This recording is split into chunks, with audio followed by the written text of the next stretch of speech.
ನೆನಪಿರಲಿ, ಕ್ರಮ ಸಂಖ್ಯೆ 9 ಗುರುತು ಆಟೋ ರಿಕ್ಷಾ.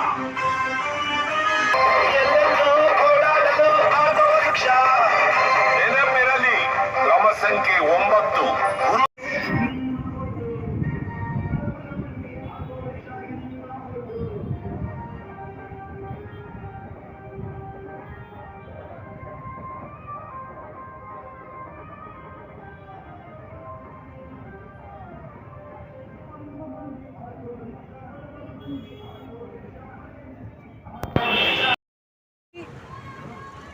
ಬೆಂಗಳೂರು ದಕ್ಷಿಣ ಲೋಕಸಭಾ ಚುನಾವಣೆಯಲ್ಲಿ ಚಳವಳಿ ವಾಟಾಳ್ ಪಕ್ಷದಿಂದ ವಾಟಾಳ್ ನಾಗರಾಜ್ ಅವರು ಸ್ಪರ್ಧಿಸಿದ್ದಾರೆ.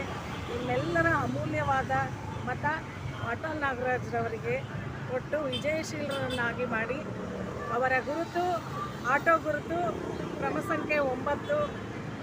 ಮಾನ್ಯ ಮತಬಾಂಧವರಲ್ಲಿ ಕಳಕಳಿಯಾಗಿ ವಿನಂತಿ, ತಮ್ಮೆಲ್ಲರ ಅಮೂಲ್ಯವಾದ ಮತ ವಾಟಾಳ್ ಸಾಹೇಬ್ರಿಗೆ ಕೊಡಬೇಕು. ಲೋಕಸಭೆಯಲ್ಲಿ ಅವರು ಕನ್ನಡದ ಧ್ವನಿ ಆಗಬೇಕು.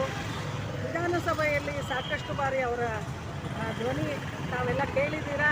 ಲೋಕಸಭೆಯಲ್ಲಿ ಅವರ ಧ್ವನಿ ಆಗಬೇಕು ಅಂತಲೇ ಸ್ಪರ್ಧಿಸಿದ್ದಾರೆ. ಹಾಗಾಗಿ ತಮ್ಮೆಲ್ಲರ ಬೆಂಬಲ ವಾಟಾಳ್ ಸಾಹೇಬ್ರಿಗೆ ಬೇಕು. 6.5 ಕೋಟಿ ಕನ್ನಡಿಗರು ವಾಟಾಳ್ ಸಾಹೇಬ್ರಿಗೆ ಬೆಂಬಲ ಕೊಟ್ಟು ಅವರನ್ನು ವಿಜಯಶೀಲರನ್ನಾಗಿ ಮಾಡಿ ಎಂದು ನಮ್ಮ ಕಳಕಳಿಯ ವಿನಂತಿ.